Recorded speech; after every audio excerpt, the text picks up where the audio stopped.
എല്ലാവർക്കും നമസ്കാരം.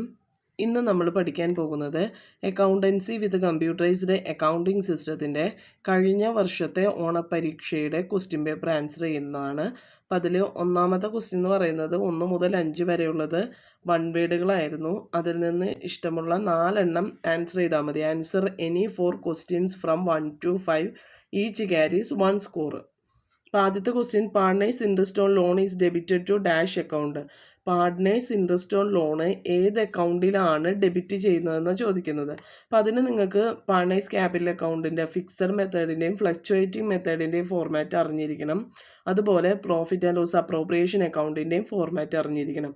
എന്നാൽ മാത്രമേ ഈ ക്വസ്റ്റ്യൻ്റെ ആൻസർ ചെയ്യാൻ പറ്റുള്ളൂ. ഇപ്പോൾ നമുക്കറിയാം പാർട്ട്നേഴ്സ് ഇൻട്രസ്റ്റ് ഓൺ ലോൺ എന്ന് പറയുന്നത് പ്രോഫിറ്റ് ആൻഡ് ലോസ് അപ്രോപ്രിയേഷൻ അക്കൗണ്ടിൻ്റെ ഡെബിറ്റ് സൈഡിലാണ് എൻ്റർ ചെയ്യേണ്ടത്. അപ്പോൾ ഡെബിറ്റ് സൈഡ് വരുന്നത് profit and loss appropriation account ആണ്. Second question, in the absence of any agreement partners will share profits or losses in the dash ratio.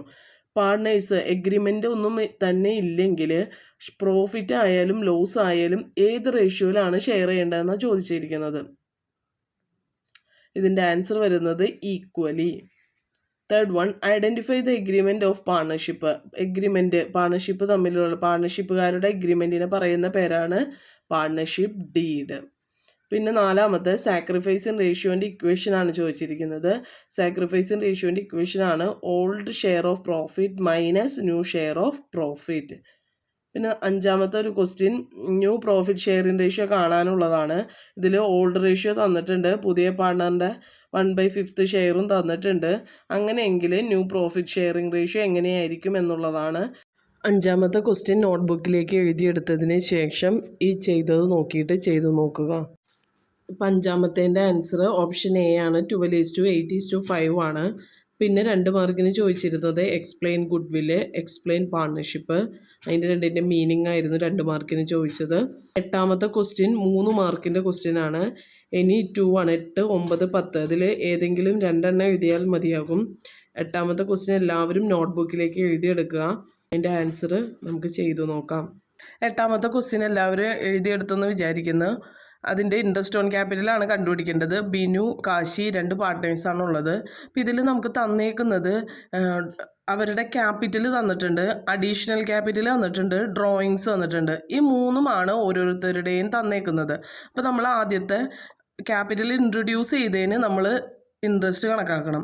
അതുപോലെ നമ്മൾ additional capital കൊണ്ടുവന്നിട്ടുണ്ട്. ജൂണിൽ അവർ ഒരു അഡീഷണൽ ക്യാപിറ്റൽ കൊണ്ടുവന്നിട്ടുണ്ട്. അപ്പോൾ അതിൻ്റെയും ഇൻട്രസ്റ്റ് കണക്കാക്കണം. അതിന് മാസം കണക്കാക്കേണ്ടതുണ്ട്. ജൂൺ മുതൽ ക്ലോസിംഗ് ഡേറ്റ് ഡിസംബർ വരെ എന്ന് പറയുമ്പോൾ 7 മാസം. അപ്പോൾ അഡീഷണൽ ക്യാപിറ്റൽ 7 മാസത്തിനാണ് നമ്മൾ കണക്കാക്കേണ്ടത്. പിന്നെ ഡ്രോയിങ്സ് എന്ന് പറയുന്നത് വിഡ്രോ ചെയ്തേക്കുന്നത് ഒക്ടോബറിലാണ്. അപ്പോൾ ഒക്ടോബർ മുതൽ ഡിസംബർ വരെ എന്ന് പറയുമ്പോൾ 3 മാസം തന്നെയാണ് അവിടെ വരുന്നത്. അപ്പോൾ അതിൻ്റെ 3 മാസത്തിനായിട്ട് കണക്കാക്കണം. അങ്ങനെ നമുക്ക് ആൻസർ ചെയ്യുമ്പോൾ ബിനുവിൻ്റെ 8,250 ഇൻട്രസ്റ്റ് ഓൺ ക്യാപിറ്റലായിട്ട് ലഭിക്കുന്നത്. അതുപോലെ കാശിയുടെ ഇൻട്രസ്റ്റ് ഓൺ ക്യാപിറ്റൽ ആദ്യത്തെ ഇൻട്രൊഡ്യൂസ് ചെയ്ത ക്യാപിറ്റലിന് കണ്ടുപിടിക്കണം. അതുപോലെ അഡീഷണൽ ക്യാപിറ്റലിന് കണ്ടുപിടിക്കണം. പിന്നെ അവരുടെ വിഡ്രോ ചെയ്ത എമൗണ്ടിനും കണ്ടുപിടിക്കണം. ഇവിടെ ഒരു കാര്യം ശ്രദ്ധിക്കേണ്ടത്, അഡീഷണൽ ക്യാപിറ്റൽ ആഡാണ് ചെയ്യേണ്ടത്. ഡ്രോയിങ്സ് വിഡ്രോ ചെയ്യണത് ലെസ്സാണ് ചെയ്യേണ്ടത്. അപ്പോൾ നമുക്ക് 2 പേരുടെയും ഇൻട്രസ്റ്റ് ഓൺ ക്യാപിറ്റൽ ലഭിക്കും. നെക്സ്റ്റ് 9ാമത്തെ question, state any 3 relevant provisions applicable to accounting in the absence of partnership deed. എഗ്രിമെൻറ്റിൻ്റെ ആബ്സെൻസിൽ എന്തൊക്കെ കാര്യങ്ങളാണ് ഒരു പാർട്ണർഷിപ്പ് ഫേമിൽ അപ്ലിക്കബിൾ ആയിട്ടുള്ളതെന്നാണ് ചോദിച്ചിരിക്കുന്നത്. അതിൻ്റെ ആൻസർ ഇവിടെ നൽകാം.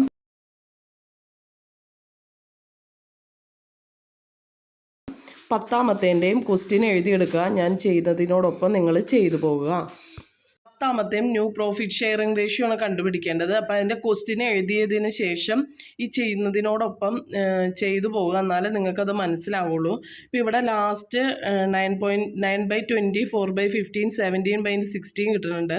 അപ്പോൾ ഇവിടെ 60 ആണ് ഏറ്റവും വലിയ ഡിനോമിനേറ്റർ. അപ്പോൾ എല്ലാ ഡിനോമിനേറ്ററിനെയും 60 വേണ്ടിയാണ് ഇവിടെ 9x3 എന്നും 4x4, 20x3 എന്നൊക്കെ ചെയ്തേക്കണത് കേട്ടോ. അപ്പോൾ അതിനെന്തെങ്കിലും ഡൗട്ടുകൾ ഉണ്ടെങ്കിൽ നിങ്ങൾക്ക് കമൻറ്റിലൂടെ ചോദിക്കാവുന്നതാണ്.